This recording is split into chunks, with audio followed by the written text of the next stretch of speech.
1월 시장이 전체 시장을 대변해주는 그런 시그널 효과가 있다는 거예요.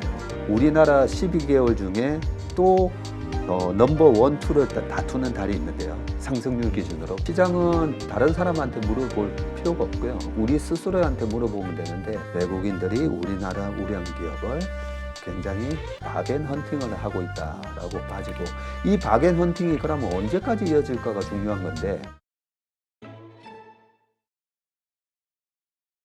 오늘 모신 분은 채슬리 투자자문의 박세익 대표님입니다. 안녕하세요.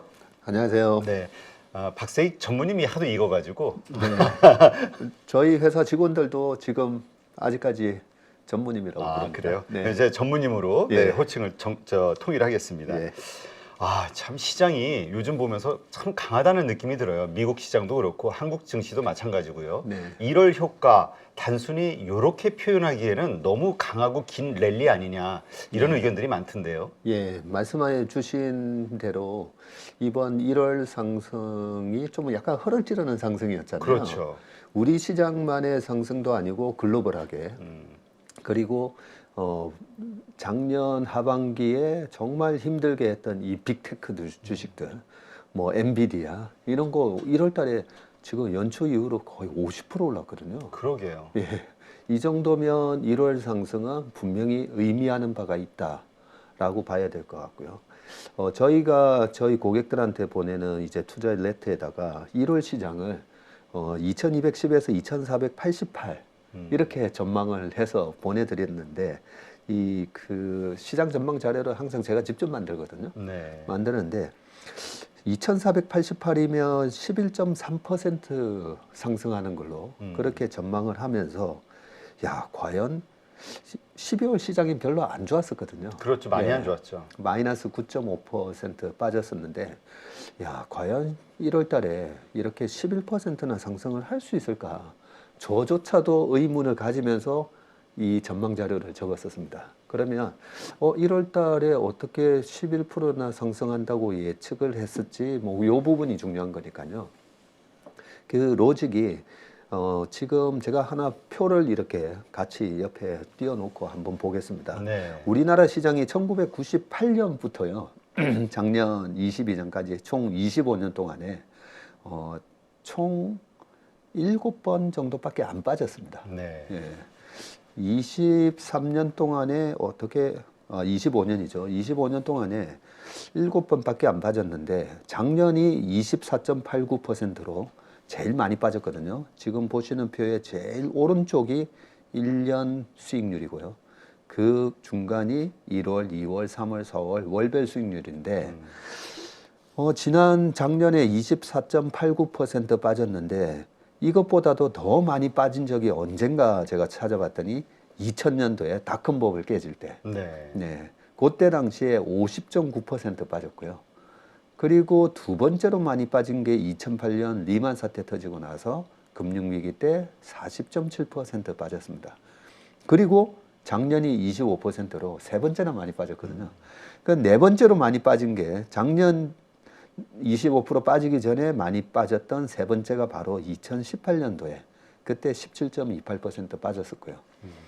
그래서 제가 그러면 최근에 이 25년 동안에 세 번의 하락이 있고 난 그 다음 해는 시장이 어떻게 됐나 봤더니 2021년도가 37.47% 올랐고요. 네.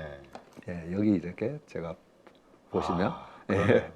그리고 두 번째 이 리만 사태가 있었던 2008년도에 40.73% 빠졌는데 그 다음 해보세요. 49.65% 올랐습니다. 바로 그냥 급반등했네요. 네. 그리고 2018년도가 이제 17% 빠졌었는데 그 다음 해 7.67% 올랐지만 미국이 이때 28.8% 올랐었고요. 생각보다 많이 못 올랐네 했더니 2020년도에 30%나 이렇게 올랐었습니다. 네. 주식 시장에 그런 격언이 있거든요. 싸다는 것만큼 좋은 호재는 없다. 비싸다는 것만큼 나쁜 악재는 없다. 라고 되어 있기 때문에 이렇게 많이 빠지고 난 해 다음에는 항상 주식이 올랐구나. 그런데 제가 입사하고 나서 저희 부장님한테 여러 번 들었던 얘기가 박 매니저, 1월 시장이 전체 시장을 대변해주는 그런 시그널 효과가 있다는 거예요. 아, 그래요? 그래서 진짠가? 그런데 한번 보세요. 2000년도에 50.9% 빠졌을 때 그 해 1월 달에는 마이너스 8.19% 빠졌었습니다. 예, 시장이 너 올해 조심해야 돼라는 걸 가르쳐 줬고요. 2008년도 한번 볼까요? 2008년도 1월 달에도 마이너스 14.36% 빠지면서 2008년도에도 올해 조심해야 돼라고 얘기를 해줬던 거죠. 그러면 작년은 어땠나? 작년이 1월 달에 마이너스 10.56% 빠졌습니다. 작년에도 올해 2022년 조심해야 돼라고 시장은 얘기를 해줬던 거죠. 네. 근데 그 다음 해는 항상 시장이 이제 반등이 들어갔지 않습니까? 네. 반등이 들어가서 그러면 2001년도 1월 달은 시장이 어땠지라고 봤더니 22.45%는 올랐었어요. 한 달에만. 한 달에만. 아, 한 달에 이 정도 주가가 상승을 했고요. 그러면 9년도에는 어땠나 봤더니 3.35% 올랐었고요. 이때 미국의 S&P 500은 계속 저점을 갱신할 때였는데 우리 시장은 3.3% 올랐었고 아까 18년도가 마이너스 17% 빠졌던 해인데 그 다음 해가 어땠나 봤더니 8%나 올랐더라고요.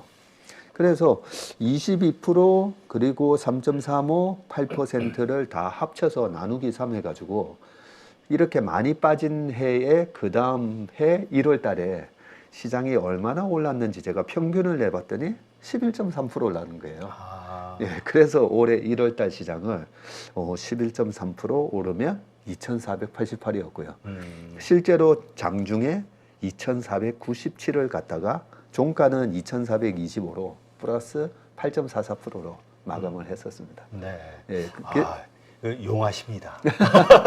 그래서 제가 작년 12월 달이나 올 1월 초에 1월 달에 약간 허를 찌르는 상승이 있을 수 있습니다라고 얘기했을 때 저 사람이 도대체 뭔 근거로 저는 얘기를 하나 예, 아마 궁금해하셨을 건데 이렇게 그래도 데이터를 가지고 말씀드렸다는 부분이고요. 네. 그러면 이게 의미하는 바가 또 하나 더 있는데요. 그러면 1월 달에 시장이 오르잖아요. 네. 1월 달에 시장이 오르면 그 해 전체 시장이 플러스로 끝날 확률이 80%나 됩니다. 네. 그래서 1월 달에 시장이 올랐던 12번 중에 상승을 했던 해가 15번이 있었기 때문에 1월 달에 시장이 오르면 그 해 전체도 플러스로 끝날 가능성이 높다. 이렇게 이제 보시면 될 것 같습니다. 그렇군요. 지금 말씀하신 대로 1월 달에 이렇게 이제 많은 이제 올라왔는데 어쨌든 네. 지금 2월이란 말이죠. 네. 그럼 이 1월 효과가 랠리가 언제까지 갈 것이냐? 네. 왜냐면 지금 2,500 코스피 이게 세 번째 돌파 시도잖아요. 네, 맞습니다. 이번 세 번째 돌파될 것이냐? 만약 돌파되면 이건 뭐 2,800, 900까지도 갈 수 있는 거 아니야? 이렇게 기대감을 갖는 분들이 있더라고요. 예. 지금 이제 2월 달 시장은 뭐라고 또 제가 저희 투자 레터에다가 써놨냐면요. 2월 달은 그렇다면 방금 보신 그 표에서 2월은 어떻게 됐지 해서 봤더니 2001년 2월 달에도 마이너스 6% 빠졌었고요. 그리고 2009년 2월 달에도 마이너스 8.5% 빠졌었고 2019년 2월 달에도 마이너스 0.43% 빠졌더라고요. 그래서 2월 달은 다 마이너스였네. 그러면 2월 달이 약간 1월 달에 올라간 시장에 있어서 약간 쉬는 모습이 나올 수도 있는데 이게 추세가 다시 하락 전환하는 하락이 아니라 3월, 4월로 가면요. 다시 시장이 상승 랠리가 시작되는 경우가 많았었습니다. 그러면 3월, 4월은 왜 상승하는 경우가 많았나라고 보면 배당이 들어오는 시즌이거든요. 아, 네. 그러면 작년에 2,000포인트 기준으로 우리나라 시장에서 배당 수익률이 뭐 1.6% 이렇게 계산이 됐었는데 그러면 2,000포인트가 아니라 이제 시가총액이 2,000억이라고 가정을 했을 때 30조나 되는 돈이 들어옵니다. 네. 그러면 30조나 들어오는 돈이 들어오면 예를 들어서 이제 삼성전자를 가지고 계세요. 예, 삼성전자를 이제 1억을 가지고 있는데 배당금이 들어왔습니다. 들어왔는데 삼성전자는 뭐 분기 배당을 하긴 했지만 150만 원 들어왔다고 했을 때 이 150만 원을 내가 찾았을까 아니면 삼성전자 물려 있는데 이 돈으로 삼성전자 좀 더 사지. 사람 심리가 그렇게 된다는 거죠. 그렇죠. 그래서 4월 달 시장이 우리나라 시장에서 12개월 중에요. 가장 상승률이 높은 달이 바로 4월 달입니다. 네. 우리 그 콘트 투자. 네. 약간 제가 강한국 작가가 된 그러게 느낌이에요. 강한국 작가는 저는 4월까지만 주식 들고 있습니다. 네, 팔아버립니다. 맞습니다. 이런 얘기. 그래서 강 작가가 그 할로윈 전략을 가지고 많이 이제 소개를 해 주셨는데 10월 말에 사서 이제 4월 말에 판다고 하잖아요. 네. 그 보면 참 영리한 전략인 게 우리나라 12개월 중에 또 넘버 원, 투를 다투는 달이 있는데요. 상승률 기준으로 그게 바로 11월 달입니다. 네. 그런데 12월 달이 보면 거의 꼴찌예요. 네. 그래서 10월 달. 10월 달에 장이 안 좋을 때 매수가 들어가서 11월 달에 오를 때 먹고, 그리고 1월 달이 거의 넘버 투로 많이 오른 달이거든요. 그리고 3, 4월 달에 시장이 좋다 보니까 10월에 말에 들어가서 4월에 파는 그 할로윈 전략이 희한하게도 먹힌다는 거죠. 네, 그런 측면에서 2월 시장은 약간 이렇게 월 초부터 왔다 갔다 하는 경향이 있는데 이번 2월 조정은 3, 4월 달 상승을 위한 조금 숨고르기 장세다 정도로 이해하시면 될 것 같습니다. 네. 그 사실 이번에도 그 과거의 경험을 살려서 2,500 돌파 시도하고 나면 다시 2,100선이 지지가 되냐 깨냐 막 이런 테스트들이 있어 왔잖아요. 네. 그러니까 이제 막 근처에 오면은 아이고 이제는 다 팔아야지. 그다음에 또 밑에서 사야지. 이런 생각하시는 분들이 많았는데 네. 이번에 그런 분들이 되게 당황스러운 장이었다고 그러더라고요. 네. 팔았는데 자꾸 올라가니까. 그렇죠. 제가 그게 너무 안타까워가지고요. 작년 연말에 뭐 9월 30날 우리 지수가 이제 2130을 찍을 때 굉장히 공포스러웠을 거 아닙니까? 그죠? 그리고 이제 10월, 11월에 올라왔다가 12월 달에 다시 이제 밀리는데 그때 제가 이제 외국인 시각에서 달러 기준으로 우리나라 코스피를 한번 봤었거든요. 봤더니 이게 우리나라 시장이 실질적으로 많이 이래 추세가 훼손되는 게 아니라 외국인 기준으로 봤을 때는 여전히 코스피가 고점 대비 한 35% 빠져 있고요. 외국인이 입장에 봤을 때는 여전히 이제 매력적인 그런 주가를 형성을 하고 있었기 때문에 외국인들이 여전히 계속 매수가 들어오겠구나라는 생각을 했고요. 작년 하반기에 우리나라 주식시장에 외국인이 얼마를 샀냐면요. 9조 3천억을 샀습니다. 9조 3천억이나 되는 큰 자금을 사고 1월 달에 6조 3천억이나 또 사면서 근데 그 9조와 6조에 해당되는 금액에 누군가가 매도한 물량을 산 거잖아요. 그 매도를 누가 했냐면 다 우리 개인분들이 이제 하셨는데. 그러게. 아니 수익을 내고 팔았으면 그것도 괜찮은데 네. 다 손실을 확정하면서 판 분들이 대부분이라. 그래서 그런 부분들이 외국인들은 왜 우리나라 시장에서 작년 6월 이후로 7월 달부터 주식을 공격적으로 사는데요. 외국인들은 왜 살까라는 이런 부분을 조금만 더 생각해 보셨으면 그렇게 나쁘지 않았을 것 같은데 외국인 같은 경우에 이 지수대에서 경기 침체가 온다고 하고 노무라 증권에서는 지금과 같은 상황이면 한국이 가장 큰 데미지를 입을 거다. 뭐 이런 리포트도 막 나왔지 않습니까? 그런 리포트가 나왔는데 도대체 외국인은 왜 9조나 사고 1월 달에 6조나 사고 왜 그랬지라고 생각을 해보면 최근에 미국 관광객이 우리나라에 꽤 많이 들어오고 있습니다. 네. 예, 왜 들어오냐면 너무 싸거든요. 환율 차이로. 네, 환율 차이로. 그리고 우리는 최근에 일본을 되게 많이 갑니다. 네. 그렇죠? 얼마 전까지 1,200원, 1,500원 하던 환율이 지금 950원, 930원 하니까 네. 되게 싸 보이는 거잖아요. 그래서 2007년도에는 770원까지 빠졌을 때 2006년, 7년도에도 보면 일본 여행을 되게 많이 갔었거든요. 네.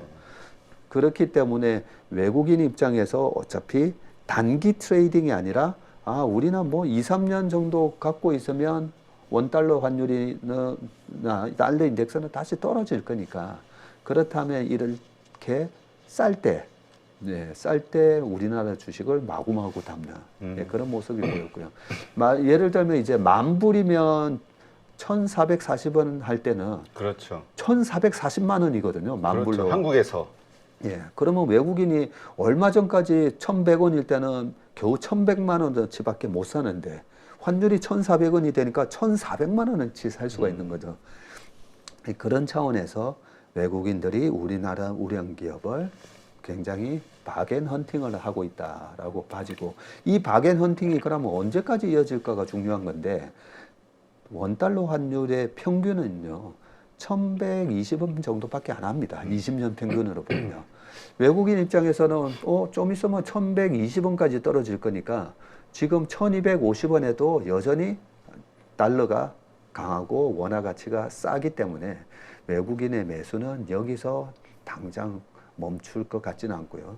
매수세가 좀 더 이어질 가능성이 높다라고 봐집니다. 네. 그래서 그 주식을 팔아놓으셨던 분들 아니면 인버스나 곧버스 잡으셨던 분들이 되게 당황스러우실 건데 2,400 요 부분이 2월 달에 왔다 갔다 하는 장에서 2,400이 깨질지는 모르겠지만 깨지면 조금 주식을 좀 담는 그런 전략을 쓰시는 게 낫지 않을까 생각합니다. 이번에 조정은 좀 얕게 오지 않겠냐라고 생각하는 분들이 많더라고요. 이전처럼 뭔가 2,100 근처 선까지 내려가는 게 아니라 2,400을 전후로 해가지고 지지되지 않겠냐 기대감을 갖던데 전무님도 같은 의견이신가 봐요? 네, 왜냐하면 그 주식을 너무 많이 팔아놓으셨잖아요. 그러면 그 외국인 6조, 9조 해서 총 16조라는 현금이 생겼고요. 그 현금이 전부 다 뭐야 올라가 버렸네 하면 심리가 바뀌거든요. 심리가 작년 상반기에는 저도 그랬지만 올라오면 좀 줄여야 되겠네. 시장이 너무 약하네. 네. 올라오면 줄여야 되겠네라는 심리였다면 지금은 뭐야 빠지면 좀 사야 되겠네. 라는 심리로 바뀐 겁니다. 그러니까 이게 참 간사한 것 같으면서도 우리 이게 시장, 그러니까 악재가 악재로 안 보이고 오히려 악재를 기다리는 분들이 있더라고요. 네. 빠지기를. 그래서 시장은 다른 사람한테 물어볼 필요가 없고요. 우리 스스로한테 물어보면 되는데 작년에도 저도 2,650 정도면 이 PBR 이제 1배가 깨지는 국면이었기 때문에 이 정도만 사도 되지 않나 해서 사보면요. 뭐 힘없이 또시 밀려버리고 그러니까 잘못 물렸네. 올라오면 좀 줄여야 되나? 이런 마음이었었거든요. 네. 그런데 기다리는 반등은 안 오잖아요, 또. 그렇죠. 예, 그래서 1650 이상에서 빠져나올 기회를 작년 하반기에 한 번도 안 줬습니다.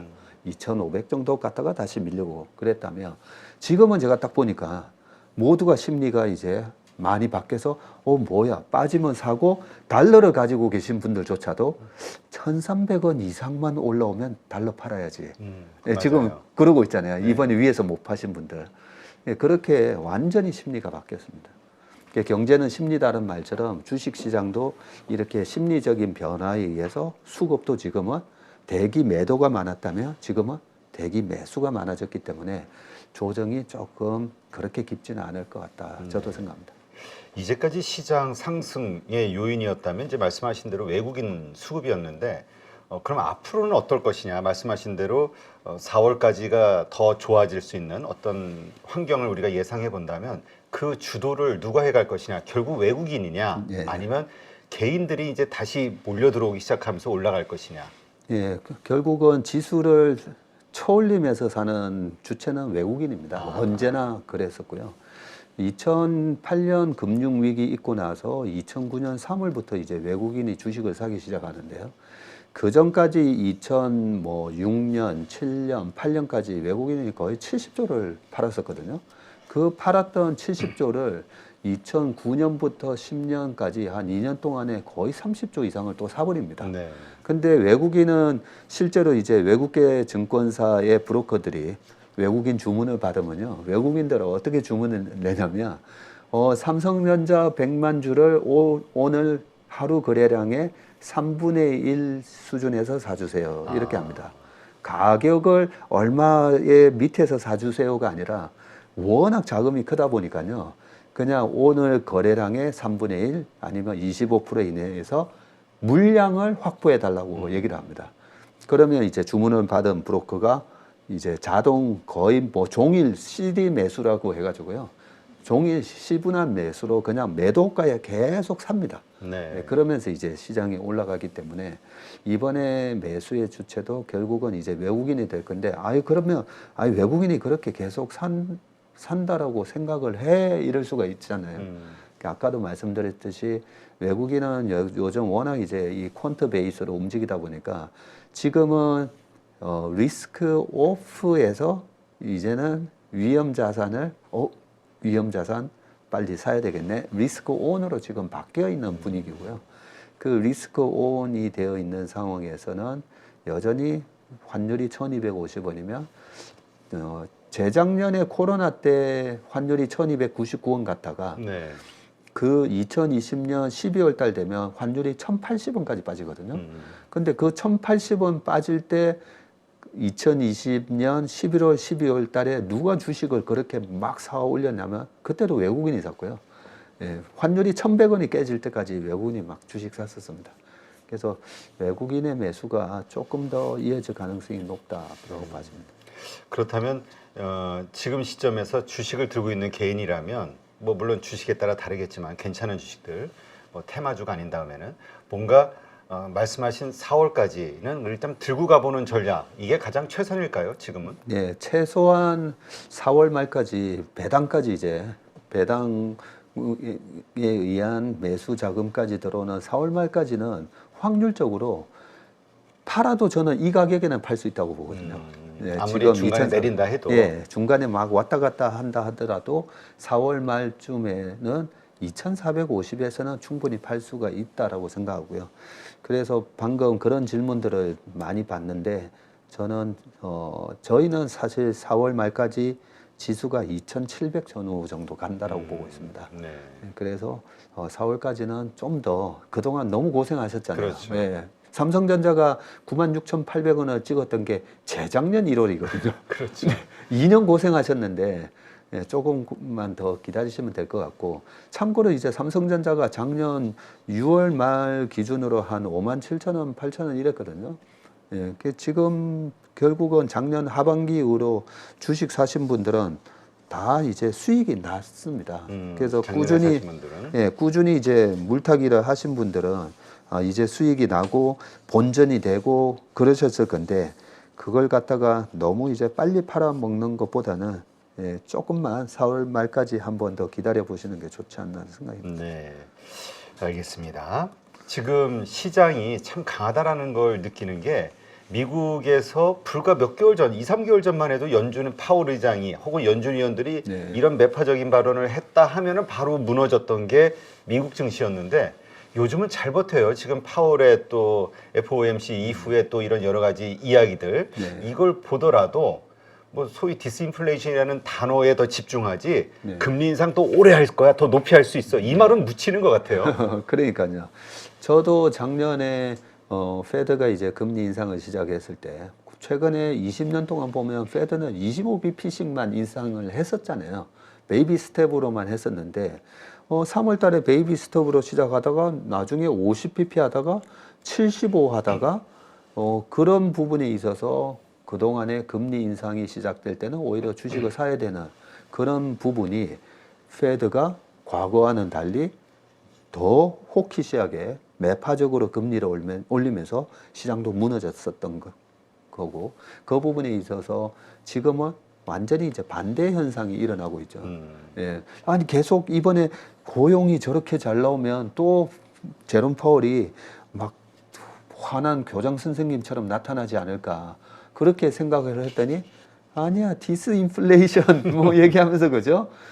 그러면 우리가 아니 페드는 왜 작년에는 저랬다가 이랬다가 막 왜 그러는 거지? 그 부분에 대한 명확한 해답이 있잖아요. 네. 중앙은행이 목표로 하는 게 뭔가 물가를 잡고 완전 고용을 이루고 이 두 가지 목표가 중앙은행의 가장 최상의 목표인데 고용은 완전 고용이 돼 있는 상황이잖아요. 근데 물가가 너무 가파르게 치솟았기 때문에 고용에서 약간 훼손이 되더라도 한 4%나 4.5%까지 되더라도 물가는 무조건 잡아야 되겠어.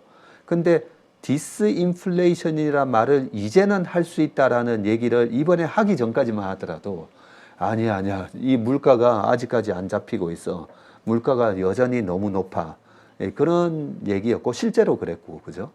그런데 지금은 이제는 물가가 잡히고 있거든요. 그래서 디스인플레이션, 물가 상승이 둔화되는 이제 초기 국면이기 때문에 지금 완전 고용 상황에서 우리가 여기서 작년에 보였던 것처럼 무리하게 뭐 여기서 50, 75 올리고 그런 일은 없을 거다라고 얘기를 해주고 있기 때문에 올해 시장을 되게 안 좋게 보신 분들은 물가가 안 잡히니까 계속 금리를 5.5, 6 또는 7%까지 올리면 시장이 이제 망가진다는 거였잖아요. 그런데 그런 부분에 있어서 분명히 페드의 스탠스 변화가 일어났고 그게 바로 우리가 그토록 바랬던 페드의 이제 피벗이잖아요. 예, 그런 부분으로 봤을 때는 지금은 오늘 어제였죠. JP 모간에서 그런 리포트가 하나 나왔는데요. 하드 랜딩도 아니고 소프트 랜딩도 아니고 노 랜딩이다.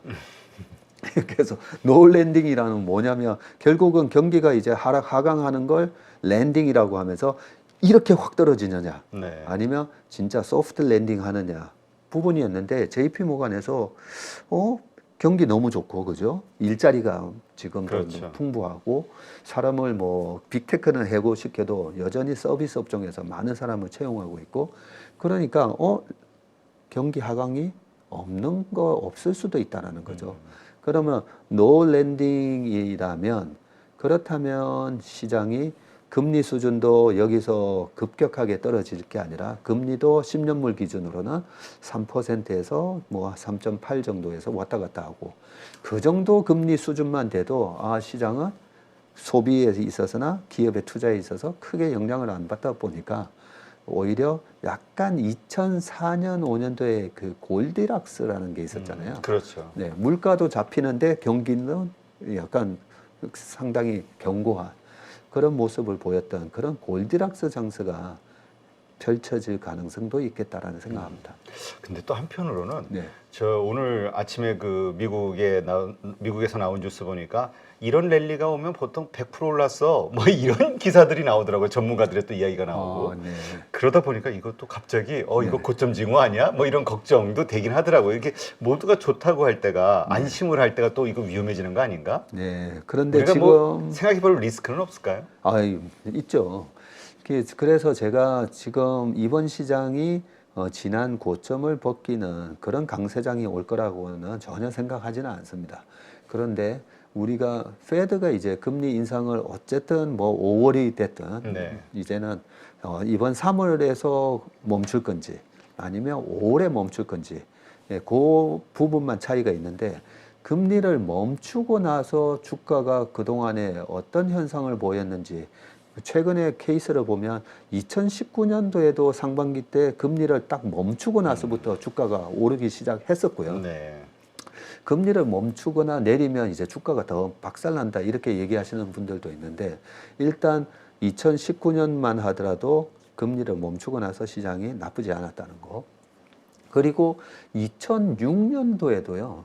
2006년 상반기까지 25bp씩 17번 올리고 나서 6점 그때 5.25였네요. 예, 정책금리가 5.25에서 딱 멈췄더니 2006년부터 하반기부터 2007년도에 그때도 이제 많은 분들이 이제 시장이 망가진다라고 얘기했음에도 불구하고 2007년도에 그 1400에서 우리나라 지수가 2100까지 올라가게 됩니다. 네.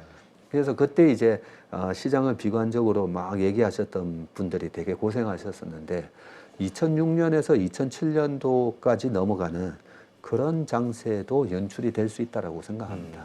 그래서 우리가 리스크 관리를 하는 시점은 최소한 이번에 페드가 금리 인상을 멈추고 시장의 랠리가 어느 정도 일어나는지를 보고 그러고 나서 해도 늦지 않다라고 생각합니다. 그렇군요. 그러니까 이런 좋은 환경이 되다 보니까 이제 좀 이렇게 뭐랄까 냉소적으로 이 주식 시장을 바라보던 분들이 뭐야 이거 좀 이상하네 자꾸 이런 생각이 들면서 지금이라도 사야 되나 이런 고민을 하기 시작한단 말이죠. 이미 물려서 어쩔 수 없는 분들이 아마 그렇다 치지만 새로 살려고 하는 분들 이런 분들이 지금 사도 될까? 혹은 또 이 혹시나 또 고점에 물리는 건 아닐까 이런 걱정하고 있거든요. 어떻게 조언을 할 수 있을까요? 네. 저희 회사에 요즘 거의 뭐 3분에서 많이는 한 10분까지 매일 찾아오셔서 물으시는 게 딱 그 질문입니다. 예, 지금 사도 되는가? 그런데 자세히 한번 보시면 주식이 삼성전자부터 저 밑에 있는 주식까지 똑같이 올랐다가 똑같이 떨어졌다가 이러지는 않지 않습니까? 그렇죠. 그죠? 네, 대형주가 무거웠을 때는 중소형주 랠리도 있었었고요. 그래서 지수 자체는 2450 뭐 이러면 되게 너무 많이 오른 거 아닌가 이럴 수는 있는데 종목별로 보면 이제 바닥에서 바닥을 치고 이렇게 고개를 드는 그런 종목들이 너무 많습니다. 예, 그리고 밸류에이션으로 따져봐도 이 주식은 22만 원짜리가 최소 28만 원, 35만 원 가겠네. 이런 느낌이 드는 주식들이 많기 때문에 그런 부분에 있어서도 아직 살 주식은 되게 많다. 제가 그 시장을 재작년에 뭐 저희가 이제 자금 안 받습니다 했을 때 대형주 중에 살 게 없는 거예요. 네. 저희가 이제 대형주 중심을 하다 보니까 대형주 중에 너무 밸류에이션들이 다 목에 차서 살 게 없는 시장이 위험한 시장이고요. 지금처럼 돈이 이 종목도 사고 싶고 저 종목도 사고 싶고 이럴 때는 시장이 잘 안 빠지고 아직까지 종목별로 보면 시장을 보는 게 아니라 종목별로 뜯어보면 100% 올라간다고 했을 때 이제 15% 정도 오른 그런 느낌입니다. 네. 근데 또 지금 우리 PER 기준으로 우리 증시를 평가하는 분들 가운데는 뭐 이제 PER 13배 정도 평균 네. 되지 않았냐. 그러니까 이제 적당한, 그러니까 싸지는 않다 더 이상. 네. 이런 의견을 가지신 분들도 있더라고요. 네, 그 부분 좋은 질문을 해주셨는데 참 우리가 삼성전자 하이닉스가 시가총액 저 위에 있잖아요. 그렇죠. 네, 전형적인 반도체 기업은 사이클 기업이지 않습니까, 그죠? 근데 삼성전자 하이닉스뿐만 아니라 LG화학, 롯데케미칼, 대한유화 등등 해가지고 우리나라에는 이 경기 순환형 그런 기업이 되게 많습니다. 네. 되게 많은데 PER을 그러면 어떨 때 매수하고 어떨 때 매도해야 되냐면 이익이 안 나올 때 이익이 안 나오니까 주가 대비 이익이 적으니까 PER이 높잖아요. 그렇죠. 예, 그래서 그 반도체도 고포에 사서 이익이 왕창 나올 때 저포에 파는 거잖아요. 그래서 지금 이익을 가지고 PER로 우리나라 PER이 지금 12배, 13배니까 요런 얘기가 정확하게 2008년 금융위기 때도 있었고요. 그때도 우리나라의 순이익이 반토막이 나면 PER이 아직까지도 높네? 지수가 반토막이 났는데도 여전히 PER이 높아라는 얘기를 하시는데 요즘에도 또 똑같은 얘기가 나오더라고요. 네. 그래서 그거는 우리나라 산업 구조를 조금 잘 이해를 못 하시는 건가? 네, 그런 생각을 좀 합니다. 그러니까 오히려 지금 이게 그 평균 우리가 그냥 PER 안 싸라고 얘기할 수 있는 상황이 아니라 경기가 안 좋아졌기 때문에 낮춰져 있는 실적, 이건 일시적인 거니까 오히려 이거는 그렇게 보면 안 된다. 예, 그래서 사실 우리가 이익이 왕창 나왔을 때 그런 분들이 3,600, 3,800을 외치셨던 분들이잖아요. 그렇죠. 예. 지금 PER을 가지고 지금 12배, 11배인데 그 3,150에서도 PER이 12배였고 지금도 PER이 12배다. 이런 얘기에서 3,150에서도 계속 PER이 더 줄어들 거다라고 얘기를 하시면서 이제 E가 그때 계속 올라간다라고 가정을 했었던 거죠. 그죠? 그러니까 근데 지나고 보니까 이제 맞지는 않잖아요.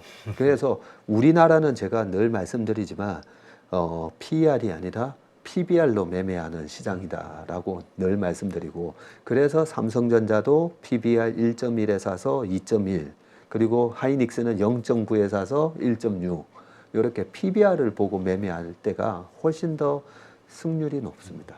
그러면 그 PBR로 이렇게 계산하셨을 때 그 정상화, 다른 나라가 됐든 아니면 우리 정상적인 상황으로 놓고 봤을 때 어느 정도의 상승룸이 있다고 보세요? 네, 좋은 질문이신데요. 그 PBR로 봤을 때 이번에 3,300을 갔을 때요. 우리나라 PBR이 1.3 정도 갔고요.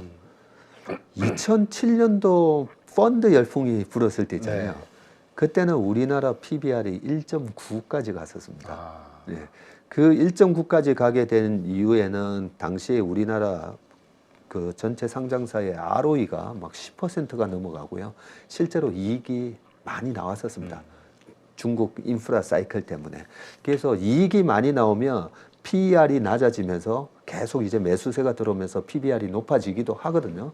그런데 지금 정도의 이익이 나오는 수준에서 이번에도 올라가면 얼마까지 올라갈까? 그래서 저는 보기보다 제가 보수적이거든요. 그래요?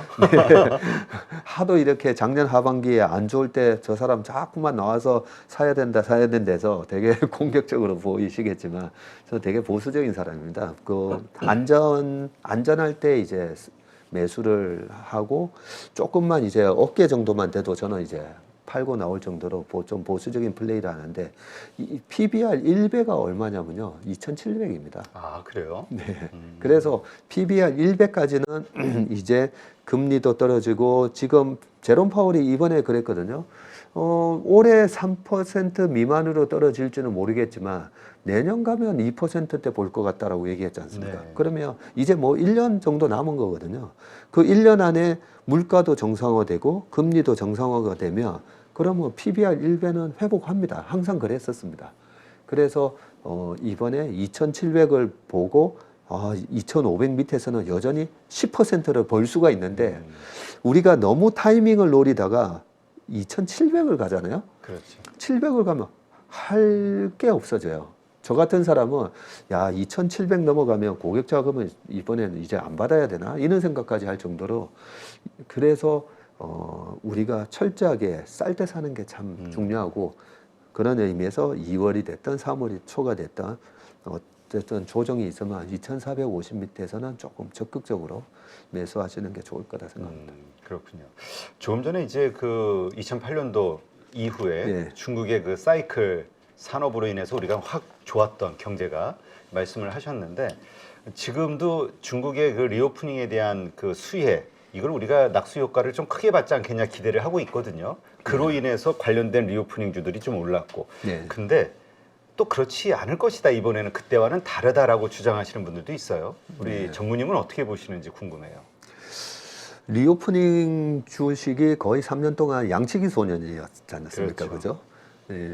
미국하고 유럽은 리오프닝이 되고 우리도 조금 늦게 마스크도 풀리고 했지만 중국이 작년에 너무 늦게까지 방역을 강화하면서 중국에서 들어오는 요커들이 2019년만 하더라도 600만 명이었습니다. 그리고 사드 보복이 있기 전 2016년도에는 800만 명이었고요. 그렇게 엄청난 중국 요커들이 들어와서 우리나라의 상점부터 해서 무슨 스키장, 뭐 카지노 다 휩쓸고 다녔었잖아요. 그렇죠. 그런데 작년에 몇 명 들어왔는지 아세요? 중국 요커들이 별로 안 왔을 것 같아요.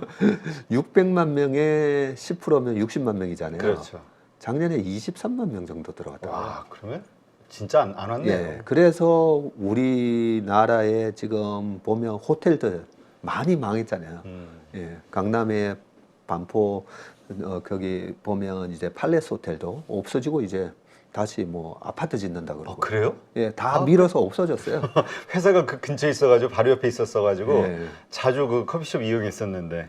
그 지금 호텔 뭐 많이 이제 망했는데 2015년, 16년도만 하더라도 그때 아예 건물을 호텔로 막 바꾸고 그랬죠. 예, 리모델링 한다고. 리모델링 한다고 그랬지 않습니까?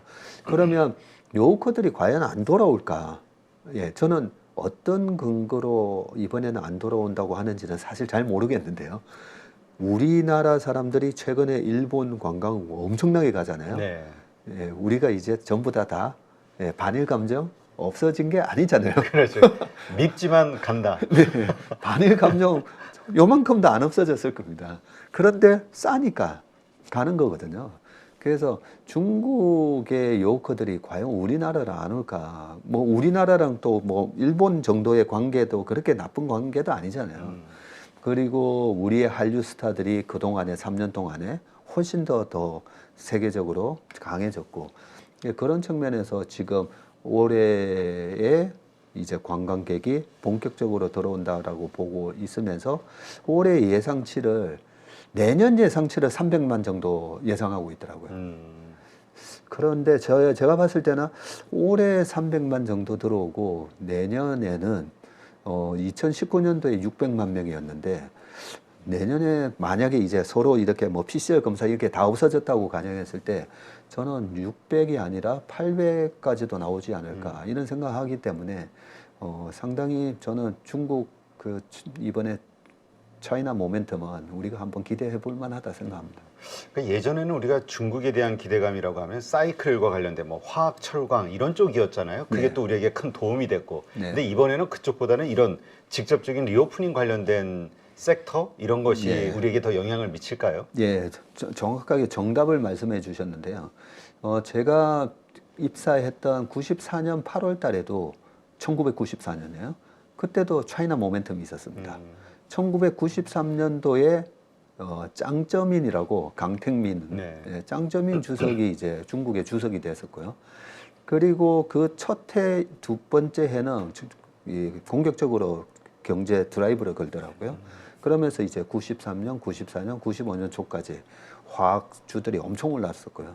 그리고 2003년, 4년도를 우리가 생각해 보면 2001년도에 중국이 WTO에 가입하고 세계적인 공장이 되면서 여러 가지 이제 물동량도 늘어나면서 배가 필요하니까요. 그때 우리나라 조선 엄청나게 올랐었죠. 거의 현대 미포조선 이런 것들이 거의 17배 이상 올랐거든요. 맞아요. 그때 기억에 그 신문 기사에 그 직원이 계속 사모았는데 뭐 200억이 됐네, 100억이 됐네, 뭐 네. 그런 신문 기사 막 인터뷰 기사 나오고 그랬었죠. 예. 그리고 뭐 두산중공업 뭐 이런 데 다니는 그 친구가 도대체 우리 회사 주가 왜 이렇게 올라가는 거야 하면서 직원들조차도 당황할 정도로 그런 엄청난 중국 인프라 사이클이 있었고요. 그런데 2008년 베이징 올림픽 이후로 제가 보니까 중국이 어느 정도 철강 화학이 거의 다 자급자족이 되는 거예요. 그러고 나서 2013년이 되면서 시진핑 주석이 이제 중국의 주석이 됐습니다. 그러고 나서 그러면 어떤 중후장대 산업의 사이클이 있었느냐? 없었죠. 네. 오히려 2013, 14, 15년도에는 우리나라 조선 건설들이 박살이 났다. 그렇죠. 그러면 그때 당시에 박살이 났는데 우리나라 코스피는 왔다 갔다 박스피였거든요. 조선주들이 예를 들면 삼성 엔지니어링이잖아요. 해외 플랜트 만드는 삼성 엔지니어링이 그때 당시에 마이너스 95%가 납니다. 와, 어마어마하게 예. 폭락했네요. GS 건설 저기 홍대 근처에 예전에 사무실 그렇죠. 있었잖아요. 네. 거기 이름이 뭐였죠? 합정역에 있는 메트로폴리탄인가 뭐 그런 GS 건설에서 지은 거기 미분양이 80%였고요. 아, 그래요. 네, GS 건설의 해외 플랜트 사업부가 전부 적자가 나다 보니까 GS 건설도 야 저러다가 망하는 거 아닌가라는 생각이 들 정도로 그렇게 중후장대 산업이 박살이 날 때 오리온 그리고 카지노 뭐 KTNG 같은 뭐 면세에서 파는 그리고 호텔 신라 중국 소비재 관련된 주식들이 그 중후장대 산업이 박살이 나는 거에 반해서 오히려 얘네들이 뭐 주가가 7배, 10배씩 올라가면서 엄청난 중국 소비 사이클이 왔었습니다. 그렇죠. 화장품도 그때 그랬죠. 그때 화장품이 뭐 완전히 날라가고 아모레 퍼시픽이 떼돈을 벌다 보니까 여기 용산에다가 이제 4억도 짓고 네, 그랬던 시절이었기 때문에 이번에 그러면 2023년도에 저는 분명히 차이나 모멘텀이 있다고 보거든요. 네. 이 차이나 모멘텀은 중후장대 산업, 석유화학이나 이런 거에서 올까 아니면 또 소비에서 올까라고 보면 소비에서 온다라고 소비에서. 생각합니다. 예, 그래서 이번에 소비에서 잘 봐야 되는데 여기서 이제 중요한 점이에요. 과거의 소비 트렌드를 봤더니 2010년 전까지는 중국의 이제 소득 수준이 낮다 보니까 그렇죠. 우리나라 이마트에서 옛날에 팔았던 뭐 7,000원짜리 면티 파는 베이직 이런 옷들 그리고 미샤 화장품 예, 그런 것들이 이제 많이 팔렸었다면 2015년 전후를 지나가면서는 아모레 퍼시픽의 이제 설화수 막 10만 원 넘어가는 거 있잖아요. 고급 제품 브랜드들. 네, LG 생활건강의 후 막 이런 거 소득 수준이 이제 많이 높아지고 그리고 상해나 꽝조만 하더라도 중국의 1인당 그 GDP가 뭐 거의 뭐 한 10,000불일 때 상해나 꽝조는 35,000불 이러거든요. 아, 완전히 그냥 선진국이에요. 그러네요. 거기는. 예, 그런 소비자가 1억 명이나 됩니다. 이 머리 숫자에는 당할 수가 없네요. 그런 1억 명이 바로 우리나라 옆에서 한국 화장품 이게 좋아 하면서 고급 화장품을 막 이제 사다 보니까 그런 약간 고급 화장품에서 이제 모멘텀이 있었다면 그래서 이번에 보실 때 너무 이제 저가 우리나라에서 저가 제품에서 중국 소비 모멘텀을 찾기보다는 약간 고가 제품에서 중국의 부자들이 어떤 제품을 사는지 그 부분을 올해 내내 저희는 2015년도에도 저희 직원들을 계속 면세점을 보냈었어요. 아, 그래요? 예, 저희 회사에 이제 중국 직원들이 있기 때문에 그 힌덴버그 그 리서치? 그 예. 공매도 하는데 거기가 그런다며 회사 앞에 가가지고 카운터까지 다 예, 그런다고 실- 하는데 실제 현장 조사를 하셨네요. 예. 예. 그래서 저희는 그 공매도는 하지 않고요. 그냥 소비자들이 뭘 많이 사는가 해서 그렇죠. 계속 그 신라호텔에 면세점에 보내서 어떤 화장품 사는지 보고 오라고. 네, 그렇게 하고 저 중국에 보면 이제 뭐 징동닷컴도 있고 알리바바에서 하는 거 뭐 여러 가지가 있지 않습니까? 그렇죠. 거기 실제로 들어가서 화장품이 얼마 만에 완판되는지 그 완판되는 개수까지 저희가 이제 다 체크하면서 투자를 했었는데 이번에도 분명히 그런 모멘텀이 내후년까지 한 3년 동안 이어질 거라 생각합니다. 네. 그러니까 지금 많은 분들이 화학주 이제 좀 올라갈 거야. 이제 좀 뭐 보통 기대하는 게 3월 양해 끝나고 나서 경기 부양 본격적으로 나오면 네. 화학주, 철강주 좀 올라갈 거야라는 기대하신 분들도 있는데 네. 이거보다는 방향이 좀 바뀌어야 될 필요가 있겠네요. 예. 그 화학 쪽도 사실은 조금 좋게는 봅니다. 이번에 유가가 떨어지면서 이제 원재료비가 이제 확 떨어지거든요. 그동안에 이제 원재료비가 너무 비싸다 보니까 제품 스프레드가 마진이 안 좋았고 오히려 정유사들은 되게 좋았잖아요. 그래서 그런 게 역전이 되기 때문에 화학주 쪽도 약간의 상승은 있을 거다라고는 생각하는데 우리가 20% 30%짜리를 먹으러 들어갈 거냐 200% 300%짜리를 먹으러 들어갈 거냐는 차이에서는 소비주 쪽에서 200~300%짜리가 나온다고 봅니다. 거기에서 말씀처럼 뭐 진짜 현장 조사가 됐든 네. 그들의 패턴을 자꾸 조사하면서 답을 찾아야겠군요. 네. 네. 우리가 이제 중국 시장에 대해서 이제 자꾸 생각하게 되는 것은 이번에 이제 말씀하신 대로 다시 한번 상승장이 온다고 했을 때 무엇을 들고 있어야 수익을 극대화할 수 있을 것이냐. 네. 물론 이제 말씀하신 대로 중국 관련된 소비주들, 리오프닝 관련주들이 대상이 될 수도 있는데 이제까지 우리가 가장 크게 생각했던 것들은 뭐라 그럴까요? 좀 대기업들 중심으로 특히 예. 기술주 관련해서 많이 떠올리잖아요. 예. 그동안 하락장에서 가장 많이 낙폭이 컸기도 했고 네. 그래서 기술주들에 대한 미련을 못 버리는 분들이 많은데 이와 관련해서는 어떻게 보세요? 네.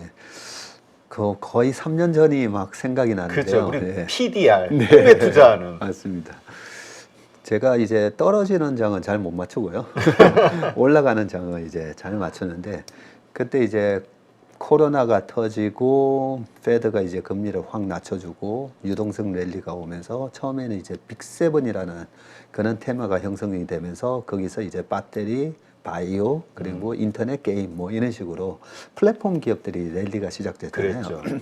근데 최근에 가만히 보면 뭐야 챗 GPT 뭐 이러면서 그죠? 그렇죠. 네.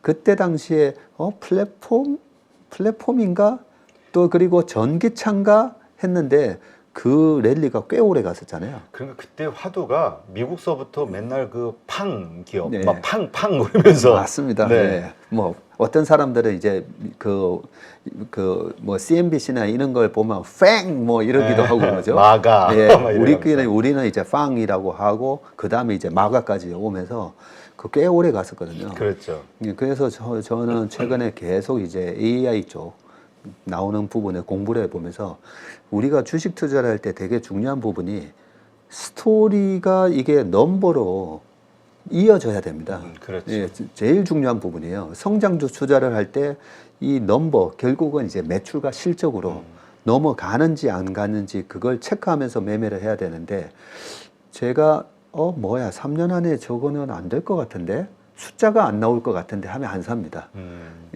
예를 들면 2021년 NFT 뭐 P2E 메타버스 뭐 하면서 메타버스 했을 때 저게 3년 안에 이익이 나오나 매출이 나오나 완전히 초기 단계였잖아요. 예, 그러면 안 삽니다. 그래서 뭐 주가가 엄청 올랐다가 다시 다 박살나 버리잖아요. 그렇죠. 그리고 이제 캐시우드 그 매니저가 사놓은 주식들도 과거에 이래 보면 야, 이 주식들이 3년 안에 실적이 나오는 주식인가? 그런 어떤 주식들이 다 80% 빠지잖아요.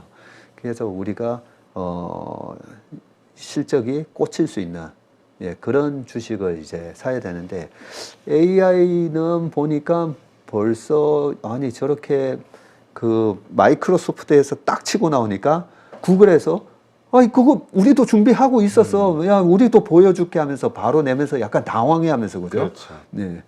그리고 구글뿐만 아니라 네이버에서도 우리도 할 수 있어. 우리도 다음 달에 보여줄게 하면서 그게 실제로 이 블러핑 뻥이 아니라 실제 준비를 많이 하고 있었던 거잖아요. 네.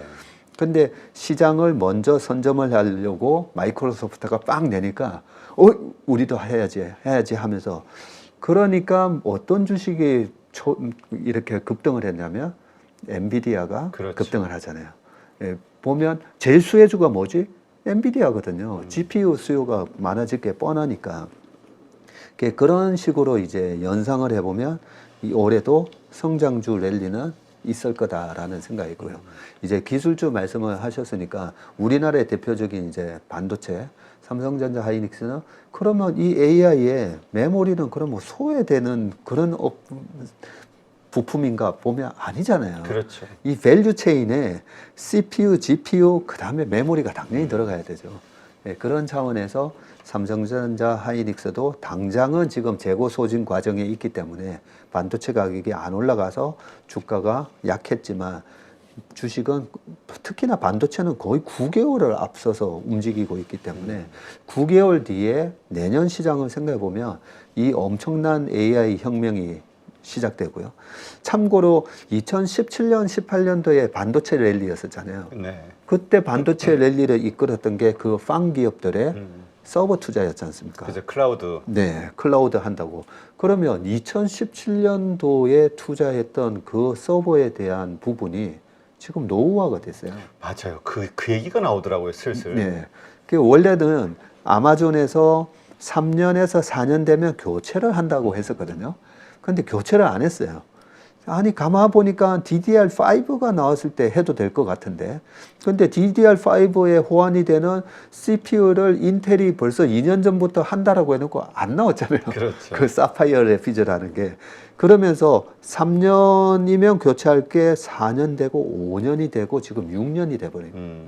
6년 차가 되고 있는데 그 음성 기반으로 하는 챗 GPT라든지 이런 거 하려고 보다 보니까 야 이거 빨리 바꿔야 되겠네. 속도 면에서나 전력 소비량 면에서 그래서 올해 하반기 내년에 메모리에 대한 부분도 DDR 이제 4에서 DDR3로 넘어가면서 DDR4 가격은 이미 이제 많이 떨어졌지만 DDR5 가격이 또 프리미엄급 제품처럼 넘어오면서 서서히 수익성도 개선이 되고 그런 측면에서는 우리나라의 그런 테크 주식들도 괜찮고 미국의 테크 주식들도 저는 상당히 괜찮다고. 네. 근데 진짜 말씀하신 것처럼 그런 클라우드 센터에 대한 그 교체 수요도 있겠지만 네. 지금 챗GPT라는 게 나오면서 그 클라우드에 경쟁적으로 투자를 했던 것처럼 네. 여기도 저 미국의 그 빅테크 기업들부터 시작해가지고 뭔가 경쟁적으로 투자하는 발표들이 나오잖아요. 네. 이게 클라우드 17년, 18년도에 그 클라우드만큼의 파괴력 있는 시장 확대의 아이템일지 네. 이 인공지능이라는 게 네. 어떻게 보세요?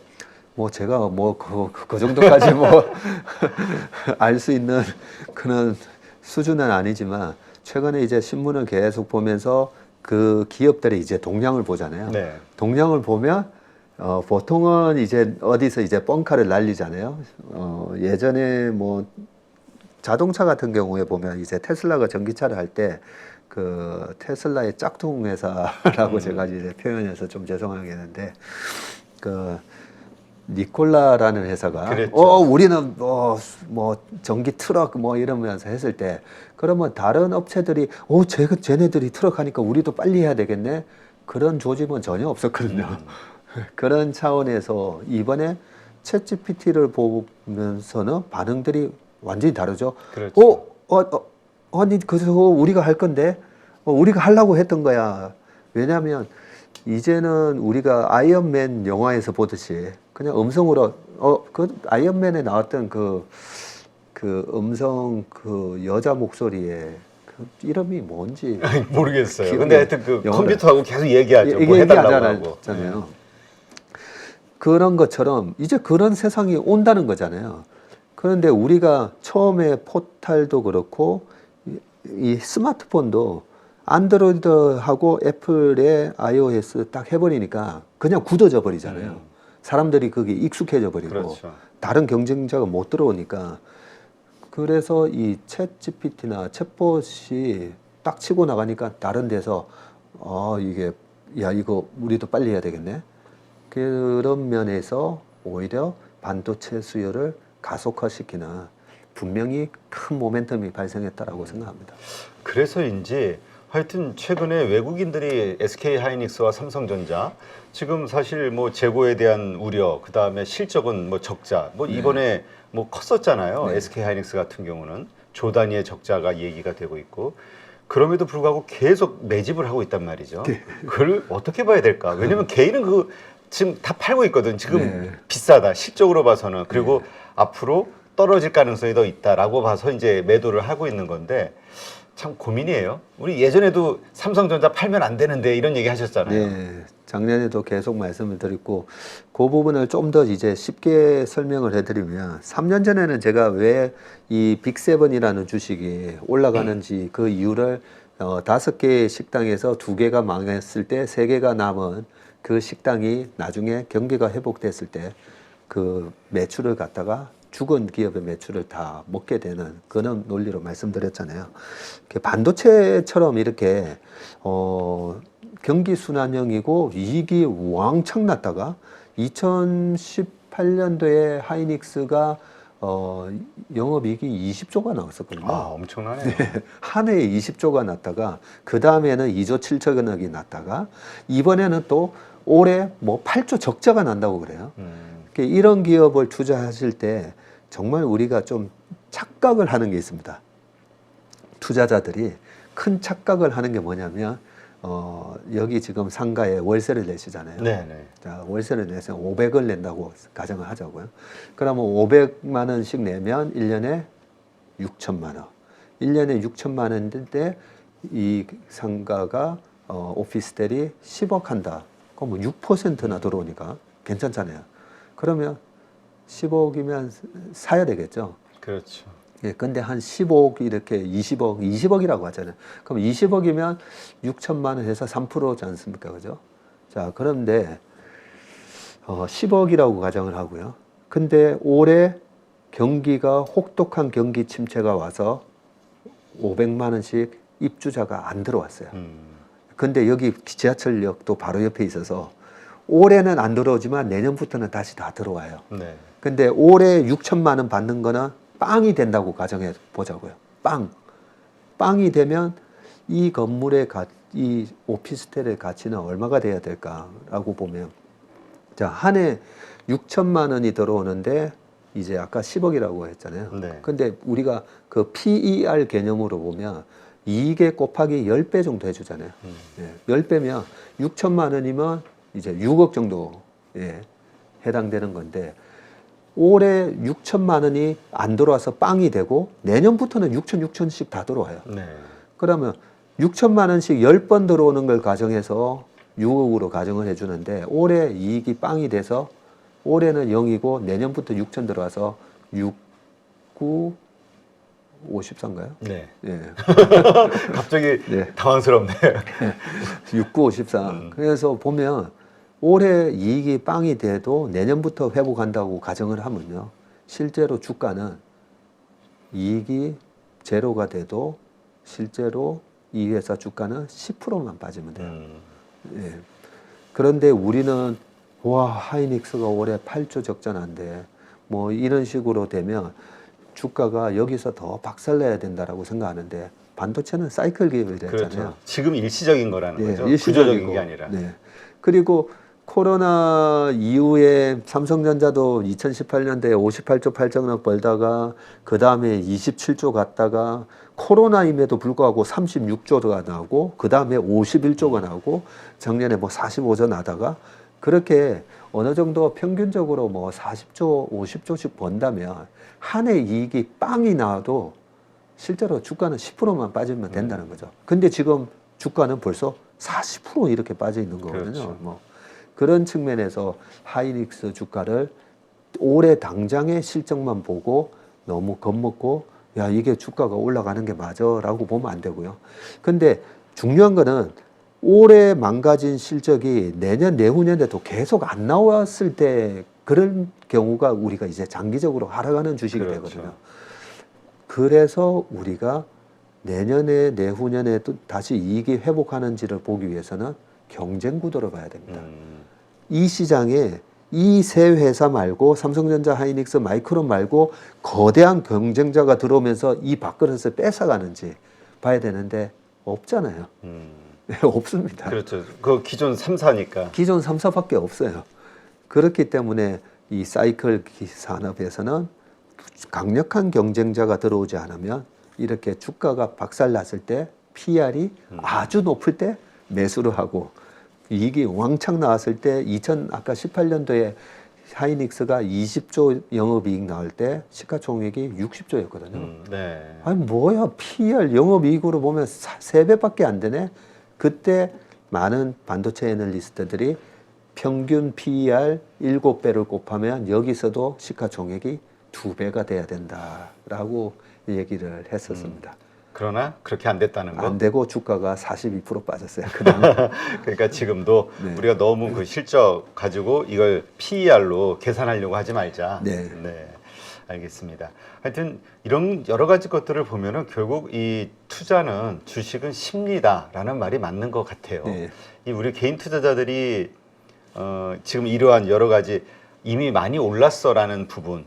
그러니까 지금 뭐 많이들 얘기하는 게 그 200일선, 그러니까 뭔가 저항선을 좀 뚫고 위에 안착하는 느낌? 이런 분위기를 얘기하잖아요. 네. 그래서 또 앞으로 강하게 좋아질 거라고 보시는 분들도 있고. 네. 근데 어떤 투자자들 입장에서는 이 아래에서 바닥에서 지금까지 올라온 이 부분, 네. 이거를 인정하면서 주식을 사기가 너무 아까운 거라. 그리고 다시 떨어진다면 사리라 이런 생각하는 분들도 있거든요. 예, 그 부분이 우리가 그 일반인 그 아마추어 우리 업계에서도 아마추어처럼 매매하시는 분들이 있어요. 아, 그래요? 네, 저도 마찬가지고요.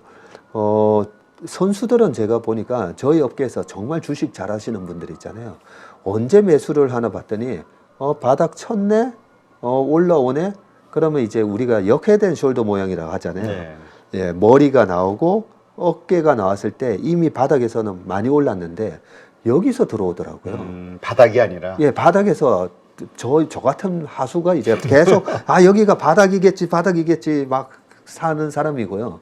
진짜 고수들은 박전무 이제 바닥 친 것 같은데 하면서 이 무릎에서 올라오는 무릎에서 막 사더라고요.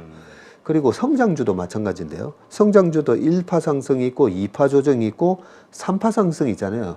이 3파가 2파의 고점에 물린 사람들 매물을 막 소화하면서 올라가다 보니까 아니 그 전에 물렸던 사람들은 막 팔고 있는데 막 여기서 사고 있어요. 무섭게 전 고점에서 지금 사는데 그 선수분이 하는 얘기가 주식은 이 제일 강한 이 3파 상승에서 먹어야 된다라고 하면서 거기서 사는 거예요. 그러면 1파, 2파, 3파 여기가 어떤 지점이냐면 소위 윌리엄 오닐의 그 성장주 투자법에 보면 컵 위드 홀더, 예, 코뿔소 모양 딱 컵 홀더고 저희 이제 제 주식 스승은 이게 코뿔소의 코 같은 모양이라고 하더라고요. 여기서 주식을 산다는 거죠. 그런 측면으로 보면 우리가 난 바닥에서 나는 이 가격에서는 절대 못 사. 그러면 계속 아마추어로 남으시는 거예요. 그래서 저도 그런 부분을 극복을 하려고 해서 어느 정도 시그널이 나오면 조금 기계적으로 이렇게 주식을 사는 습관을 기르시는 게 좋을 것 같습니다. 네. 그러니까 이러한 현실적인 고민을 뭘 가지고 하냐면은 이미 가지고 있던 많은 주식에 그러니까 물렸던 분들, 예를 들어서 뭐 네이버 카카오 고점 대비 뭐 60% 가까이 빠졌었잖아요. 그때 바닥에서 못 샀단 말이에요. 두려워서. 근데 지금 많이 올라왔어. 지금이라도 물을 타야 돼. 그러니까 신규 매수를 해야 돼. 혹은 물을 타야 돼. 이거 가지고 이제 고민을 하는 거예요. 바닥에서 올라온 걸 보니까. 네. 이런 분들은 어떻게 그러면 뭐 네이버라고 얘기하셨으니까 네이버를 저는 이제 그렇게 많이 표현을 최근에 드렸는데 아니 강남에 46억짜리 아파트가 15억 5천 갔으면 어떻게 해야 됩니까? 하면 어우 사야죠 뭐 예, 삼성동 아이파크 아니면 제가 옛날에 이제 네이버는 강남역이라고 말씀드렸는데 강남역 근처에 이제 무슨 뭐 유명한 아파트 많아요. 무슨 프로지오 뭐 네, 그런 아파트가 44억인데 15억 5천이면 사야 되겠죠. 지금 벌써 이제 20만 원이 넘어서고 그러면 우리가 아파트 매매할 때는 쉬운 게 그 주변 시세 보면 아니 저 아파트 저 정도면 30억 원 해야 되는데 네. 그러면 이제 금매 나온 거 뭐 또 이게 경매 가서 막 사고 그러잖아요. 근데 주식은 도대체 이게 얼마짜리인지 모르니까 기준이 네, 몰라서 저 위에서 샀다가 떨어지니까 무서워가지고 이제 싸졌는데도 못 사는 거잖아요. 그러면 이제 네이버가 이번에 우리도 챗GPT 같은 거 보여줄게. 그러면 네이버가 과연 할 수 있을까?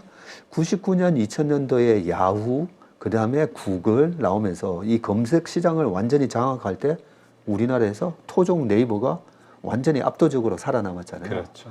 예, 그 저력으로 보면 오늘 아침에 제가 신문 기사를 읽었는데 네이버가 이렇게 얘기했더라고요. 챗GPT 영어로는 물어보면 이제 잘 대답이 나오는데 한글이나 우리 지금 대통령이 누구야 하면 지금도 뭐 문재인 대통령 이런 대답이 나온다잖아요. 2022년까지만 학습이 돼가지고 학습이 돼가. 23년에 일어난 일을 모른다. 예를 들면 네. 이런 얘기 하더라고요. 그러면서 이 네이버에서 딱 그렇게 얘기해 놨더라고요.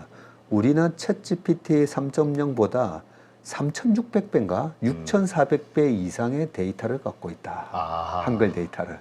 예, 거기서 이제 자신감을 딱 내면서 그러면 그 다음 이런 챗봇으로 검색하는 이 새로운 시장이 열려도 네이버는 여전히 굳건하게 이 시장에서 독보적인 지위를 가지고 있을 거다는 생각을 해보면요. 최근에 이제 네이버의 여러 가지 투자, 미국의 포시마크 인수했을 때도 주가 빠졌었거든요. 그렇죠. 근데 포시마크도 제가 딱 공부를 해보니까 106달러 하던 거 17달러가 됐을 때 싸게 헐값에 샀네요. 밑에서 딱 사온 거예요. 다시 한번 저는 박수를 보내드리고 싶은데 우리가 옛날에 IMF 때나 이럴 때 많이 털렸는데 네이버가 미국 가가지고 포시마크를 딱 헐값에 사온 거예요. 그걸 겨우 1조 7천억인가 8천억에 사온 건데 아니 저거 적자나는 그 사와도 돼 하는데 그 포시마크의 그 미국 CEO가 얼마 전에 1월 달에 그렇게 얘기했어요. 네이버의 이 전자상거래랑 이런 기술을 접목을 했을 때 2024년도에 흑자 전환할 것 같다고. 네.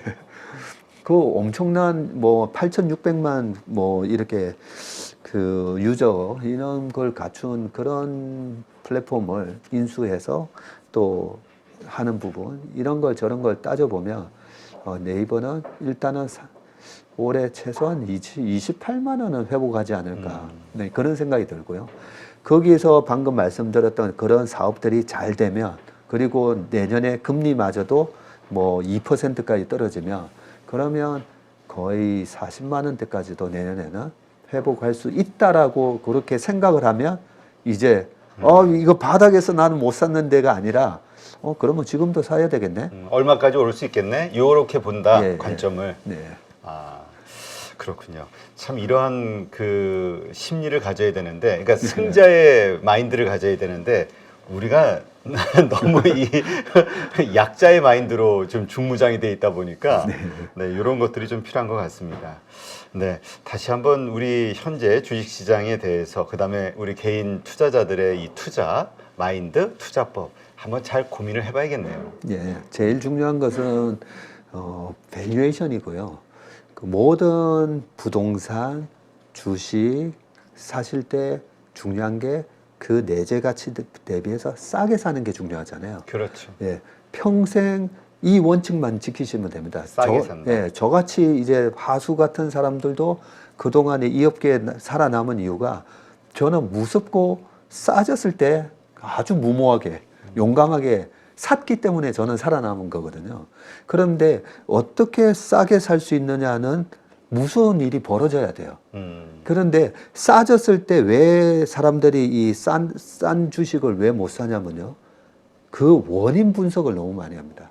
아, 이것은 오래 갈 거야. 예, 싸게 만든 그 자산 가격을 싸게 만든 원인 분석에 너무 치중을 하는데요. 코로나 때 한번 잘 생각해 보세요. 코로나 때 우리나라 코스피가 PBR이 0.6이 깨졌었거든요. 그런데도 그때 코로나에 대해서 분석하고 있잖아요. 그렇죠. 시장을 안 좋게 보신 분들이 2차 팬데믹이 남아 있어. 그렇죠. 네. 야, 과거 박전무 100년 전에 스페인 독감 때 얘기해 줘 볼까? 그때도 1917년, 18년도에 2차 팬데믹이 엄청나게 왔었어. 맞았잖아요. 그렇죠. 그분들 말씀 맞았어요. 근데 2차 팬데믹이 오는 와중에 주가가 3천 가버렸잖아요. 왜 그랬을까요? 금리와 그리고 밸류에이션의 효과였다는 거죠. 그래서 앞으로도 이번에 저는 그 아까 패자의 마음이라고 하셨는데 패자가 아니라 아, 이번에 내가 제대로 배웠네. 예. 주가가 모두가 좋다 했을 때 약간 거품일 때도 주식을 사보신 거고 이번에 많은 사람들이 두려워할 때 주가가 싸진 것도 보셨잖아요. 네. 예, 그걸 보셨기 때문에 아, 이번에 내가 정말 중요한 거 배웠구나. 그런데 어떻게 대응하는 원칙을 내가 가지고 가야 되지? 그 원칙을 이번에 세우시면 되는데 쌀 때 사는 거다. 근데 왜 싸지느냐? 무서운 일이 벌어져서. 그때는 어떤 마음으로 사야 되느냐? 무서운 일을 분석을 하는 걸 듣지 말고 그냥 이거는 평균에 비해서 너무 싼데 그런 마음으로 이제 사는 게 성공 투자의 원칙이다라고 말씀드리고 싶습니다. 네, 알겠습니다. 아마 우리 가족분들 많이 한번 돌아볼 수 있는 그러한 말씀들이 아닐까 싶은데요. 네, 오늘 이렇게 좋은 인사이트 함께 해주신 채슬리 투자자문의 박세익 대표님, 오늘 좋은 인사이트 정말 감사합니다. 네, 고맙습니다.